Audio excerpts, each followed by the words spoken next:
میرے والد صاحب قبلہ کی کتاب راہ حق پڑھ لیجئے گا، پورا بیان موجود ہے۔ اس کی میں ایک ایک بات سناؤں تو بڑا لمبا ہو جائے۔ کہتے ہیں سامنے والے کو پکار لو، دور والے کو نہ پکارو، زندہ کو پکار لو، مردے کو نہ پکارو۔ یہ ہیر پھیر ہے۔ یہ کیا ہے؟ ہیر پھیر۔ آپ قبرستان میں جا کے کیا کہتے ہو؟ السلام علیکم، یا بھی کہتے ہو، پکارتے بھی ہو۔ اب دو جواب کہ اللہ کے سوا کسی کو یا نہیں کہنا، تو خود جا کے وہاں یا کیوں کہہ رہے ہو، اور وہ بھی جن کو مردہ کہتے ہو ان کو کہہ رہے ہو۔ اب دو جواب۔ یہ مسلمانوں کو لڑوانے کے لیے یہ غیروں کے آلائے کار ایجنٹ بن کر چاہتے ہیں مسلمان بکھرے رہیں، اکٹھے نہ ہوں۔ یہ وہ باتیں ہیں جو ثابت طے شدہ، ان کو الجھانا۔ اور جب سے یہ سوشل میڈیا آیا ہے شروع ہو گئے۔ کوئی کہہ رہا ہے جی روزہ کھولنے کا ٹائم صحیح نہیں ہے، کوئی کہتا ہے رکھنے کا ٹائم صحیح نہیں ہے، کوئی کہتا ہے یہ صحیح نہیں ہے۔ یہ 1400 سال کے بعد آج جو لوگ آ گئے ان کو شاید زیادہ معلوم ہے۔ 1400 سال میں کسی کو کچھ نہیں پتا تھا۔ کوئی اٹھ کے کہہ رہا ہے کہ تراویح کوئی نماز ہی نہیں ہے، یوں نہیں کرنا چاہیے، یوں نہیں کرنا چاہیے، یہ غلط۔ تو یہ اس طرح کی باتیں کرنے والے کیا بتانا چاہتے ہیں؟ انہی کو سمجھ آیا دین، باقی کسی کو نہیں سمجھ آیا۔ تو یہ مسلمانوں کو توڑنے، لڑوانے اور منتشر رکھنے، بکھرے رہیں، اکٹھے نہ ہو جائیں، کیونکہ اکٹھے ہو جائیں گے تو کافروں کے خلاف ہوں گے۔ تو کافر چاہتے ہی نہیں کہ ہمارے خلاف ہوں، کہتے ہیں ان کو آپس میں لڑائے رکھو۔ وہ جو ڈیوائیڈ اینڈ رول کہ ان کو اسی طرح کرتے رہو اور ان پر حکومت کرتے رہو، یہ اگر اکٹھے ہو گئے تو ان کا مقابلہ نہیں ہو سکے گا۔ تو میں نے آپ کو یہ بات اس لیے کہہ دی کیونکہ ہم اگر پکارتے ہیں اللہ والوں کو، کوئی یا علی یا غوث پکارے تو وہ عبادت کے لائق سمجھ کر نہیں پکارتا، اللہ کی مدد کا مظہر سمجھ کے پکارتا ہے۔ ان کو طاقت دینے والا کون ہے؟ اللہ۔ اب مردوں کو پکارنے کے بارے میں میں آپ کو سنا چکا ہوں، لیکن ایک بار پھر آپ کے ذہنوں میں تازہ کرتا ہوں۔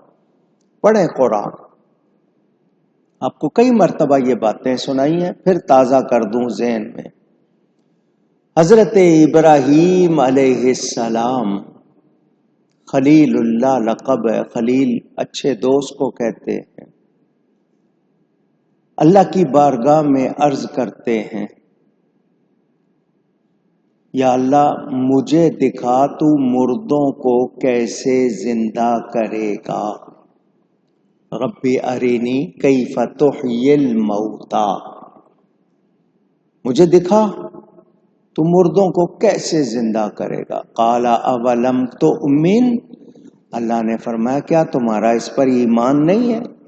انہوں نے کہا بلا، بالکل ایمان ہے۔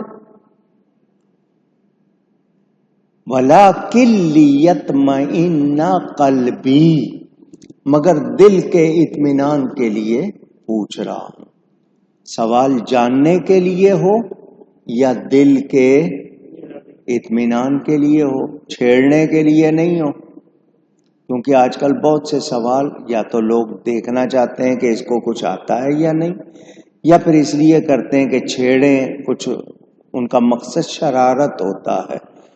تو زیادہ سوال کرنے نہیں چاہیے۔ حضور نے فرمایا پہلی امتیں اسی لیے تباہ ہوئی کہ پوچھتے بہت تھے، عمل نہیں کرتے تھے۔ تو لوگوں کو ہوتی ہے نا، وہ جس طرح میں نے آپ کو سنایا تھا، وہ ایک لڑکا تھا شرارتی سا، اس نے اپنے پیر صاحب سے پوچھا اللہ نے جب تک دنیا نہیں بنائی تھی اللہ کیا کر رہا تھا؟ تو پیر صاحب نے اس کو دماغ کے مطابق جواب دے دیا کہ اللہ ان لوگوں کے لیے دوزخ تیار کر رہا تھا جو غلط سوال کرتے ہیں، غیر ضروری سوال کرتے ہیں، unnecessary۔ تو بعض لوگوں کی عادت ہوتی ہے۔ بہرحال حضرت ابراہیم علیہ السلام نے کیا کہا؟ اس لیے پوچھ رہا ہوں کہ دل کو اطمینان، کیونکہ ان کا نمرود کے ساتھ مکالمہ ہو چکا تھا۔ نمرود نے کہا تھا میں بھی زندہ کرتا ہوں، میں بھی مارتا ہوں۔ اس نے ایک پھانسی کے مجرم کو چھوڑ دیا اور بے گناہ کو مار دیا۔ اس کو سمجھ ہی نہیں تھی کہ مارنا اور زندہ کرنا کیا ہوتا ہے۔ تو حضرت ابراہیم نے سوال کیا، اللہ نے فرمایا 4 پرندے لے لو، فخذ اربعۃ من الطیر، پرندوں میں سے 4 لے لو۔ انہوں نے 4 پرندے لے لیے۔ اللہ نے فرمایا ان کو ذبح کرو، کھال اتارو، پیٹا صاف کرو، اور ان کا گوشت ایک دوسرے میں مکس کر دو، جس کو آپ کی زبان میں قیمہ کرنا کہتے ہیں نا، کہ پتہ نہ چلے کون سی بوٹی کس کی ہے۔ اور پہاڑ کے 4 طرف دور 4 کناروں پر وہ رکھ دو۔ وہ پرندے جو ذبح ہو چکے، کھال اتر چکی، قیمہ بن چکا، مر چکے یا نہیں؟ پوچھ رہا ہوں، پہنچی گئی ہے۔ اللہ فرماتا ہے، قرآن پڑھیں، اللہ فرماتا ہے ثم ادعوہن یاتینک سعیا، اے ابراہیم پھر ان کو پکارو، پھر ان کو پکارو، نام لے کے بلاؤ، دیکھو گے تمہاری طرف دوڑتے ہوئے آئیں گے۔ اگر مردوں کو پکارنا منع ہے تو قرآن کی اس آیت کے بارے میں کیا کہو گے؟ قرآن پڑھ رہا ہوں، ثم ادعوہن، پکارو ان کو۔ اللہ فرما رہا ہے، خود فرما رہا ہے، یا اللہ وہ کٹ چکے، قیمہ ہو چکا۔ اللہ فرماتا پکارو۔ پتہ چلا نبی کی پکار میں کتنا اثر ہے۔ قیمہ ہو جائے تب بھی پرندے زندہ ہوتے ہیں اور آتے ہیں۔ تو اللہ کن فرمائے گا، سب زندہ ہو جائیں گے۔ اللہ کی شان۔ مگر اللہ جس کو اپنا مظہر بنا دے، اپنی صفت کا، شان کا مظہر بنا دے، پھر اس سے بھی یہ چیز ظاہر ہوتی ہے یا نہیں ہوتی؟ اونچی ہوتی۔ یہ اللہ کی عطا ہے، وہ جس کو چاہے عطا کر دے۔ تو وہ جو ہیر پھیر کرتے ہیں نا، زندہ مردہ، میں نے اس کا بھی آپ کو جواب دے دیا، بتا دیا آپ کو۔ تو ہم اللہ والوں کی عبادت نہیں کرتے۔ دوسری بات یہ کہ ہمارا یہ عقیدہ ہے کہ اللہ کا ہر کمال اس کا اپنا ہے، کسی کا دیا ہوا نہیں، اور اللہ کا کمال کسی کے قبضہ و کنٹرول میں نہیں ہے۔ اس کی کوئی انتہا نہیں ہے، اس کی کوئی ابتدا نہیں۔ مخلوق کا ہر کمال اللہ کا دیا ہوا ہے، اللہ کے قبضہ و کنٹرول میں ہے، اس کی ابتدا انتہا ہے۔ جب اتنے سارے فرق ہو جائیں تو برابری نہیں، جب برابری نہیں تو شرک بھی نہیں۔ مگر جنہوں نے فتوے لگانے، یہ جس کو چاہیں پکاریں، جو چاہیں کریں، ان کی توحید، ان کا ایمان سلامت ہم کہیں تو فتوے لگاتے ہیں۔ تو جان لیجئے کہ کافروں کا جو طریقہ تھا وہ غلط تھا۔ وہ بتوں کی، مظاہر قدرت کی پوجا کرتے تھے۔ ہم اللہ کے سوا کسی کی پوجا عبادت نہیں کرتے۔ اگر ویسے ہی مدد مانگنے کو کہیں تو پھر ہر ایک سے مدد مانگنا، وہ زندہ ہو مردہ ہو، پھر آپ جو دنیا میں ایک دوسرے سے مانگتے ہیں پھر اس کا ثبوت کہاں سے لائیں گے؟ جبکہ حکم ہے کہ ایک دوسرے کی مدد کرو، اور جب تک بندہ بندے کی مدد میں لگا رہتا ہے اللہ اس بندے کی مدد کرتا رہتا ہے، صحیح حدیث میں موجود۔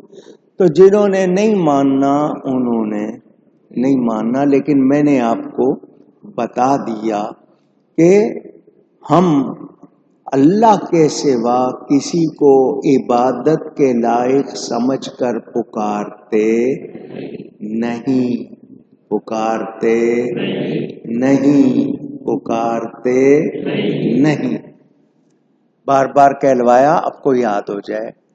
اب ان کا یہ کہنا کہ اللہ کے سوا کسی کو پکارے تو یہ غلط. تو باپ بیٹے کو پکارے، بیٹا باپ کو، شوہر بیوی کو، بیوی شوہر کو، آقا ملازم کو، ملازم آقا کو، بھائی بھائی کو، پھر کوئی بچے گا؟ کیسی باتیں کرتے ہیں. آپ نے کہا اے بھائی، وہ کہیں گے لو جی اس نے اللہ کے سوا پکارا، کیونکہ بھائی اللہ تو نہیں ہے، اس نے پکارا لہذا چھٹی. تو یہ کوئی اس طرح کی باتیں کرنے والوں کو خود سوچ لے کہ ان کا کیا حال ہے. تو ہم اللہ کے سوا عبادت کے لائق سمجھ کر کسی اور کو نہیں پکارتے، کسی کو معبود نہیں مانتے، اللہ کے پیاروں کو پیارا سمجھ کر پکارتے ہیں، اللہ کی مدد کا مظہر سمجھ کے پکارتے ہیں، اور اتنا جتنا جائز ہے، جو جائز نہیں وہ کرتے بھی نہیں. فرق ہو گیا؟ سمجھ آ گئی بات. تو چونکہ یہ مسئلہ بیچ میں آیا، اب اگلی بات، انسان جب تکلیف میں ہوتا ہے تو وہ بس کہتے ہیں نا ڈوبتے کو تنکے کا سہارا تلاش کرتا ہے. تو وہ کافر لوگ جب مشکل میں آتے تھے تو اللہ کو پکارتے تھے اسی عقیدے پر کہ اللہ ہی ہے، اور جب مشکل سے نکل جاتے تھے پھر ان کی حالت بدل جاتی تھی. مسلمان ایسا کرتا نہیں. ہم خوشی میں، تکلیف میں، ہر حال میں کس کو پکارتے ہیں؟ اللہ کو. اللہ کو پکارتے ہیں. اب جو یہ کہے کہ جی ہم تو رسول کو بھی ولی کو بھی پکارتے ہیں، تو وہ ہمارے لیے ذریعہ ہیں، وسیلہ ہیں. کیا ہیں؟ ذریعہ ہیں، وسیلہ ہیں. ہم ان کو مستقل بذات، مستعان حقیقی، مستقل متصرف، یہ 3 لفظ میں نے کہے، یہ مانتے نہیں. ان کا اردو آپ کو بتا دوں. مستقل بذات جو خود سے ہو اور خود کمال والا ہو، خود سے. اللہ کے سوا کوئی ایسا ہے نہیں. مستعان حقیقی، حقیقی مددگار، اللہ کے سوا کوئی ہے نہیں. مستقل متصرف، یعنی تصرف کرنا، روحانی قوت سے حالت کو بدل دینا. ہم ایسا کسی کو مانتے نہیں. اللہ ہے مستعان حقیقی، مستقل بذات، وہ خود سے صرف وہی ہے. اللہ کسی کو طاقت نہ دے تو کوئی بھی کچھ کر سکتا نہیں. نبی ولی کو ہم اللہ کا پیارا، اس کی مدد کا مظہر سمجھ کر پکارتے ہیں، اور یہ قرآن حدیث سے ثابت ہے. قرآن حدیث سے اونچی گئی ہے. تو جو چیز ثابت ہے اس کو جو نہ مانے تو پھر وہ غلط ہوگا یا نہیں ہوگا. تو میں نے یہ بات آپ کو بتا دی. اللہ کے سوا کسی کو بھی عبادت کے لائق سمجھنا، اللہ کا کسی طرح شریک سمجھنا، اللہ کے برابر سمجھنا، اللہ جیسا سمجھنا، اس کی کوئی گنجائش نہیں ہے، نہیں ہے، نہیں ہے. ٹھیک ہے؟ تو یہ بات چونکہ بار بار آتی ہے اس لیے آپ کے ذہنوں میں تازہ کر دیتا ہوں.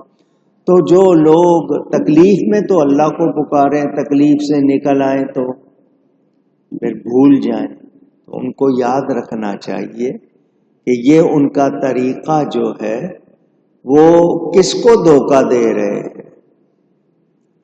کس کے لیے وہ ایسا کر رہے ہیں. اللہ ہی کے پاس جانا ہے، کیا جواب دیں گے؟ اب یہاں ایک مسئلہ اور عرض کرتا چلوں.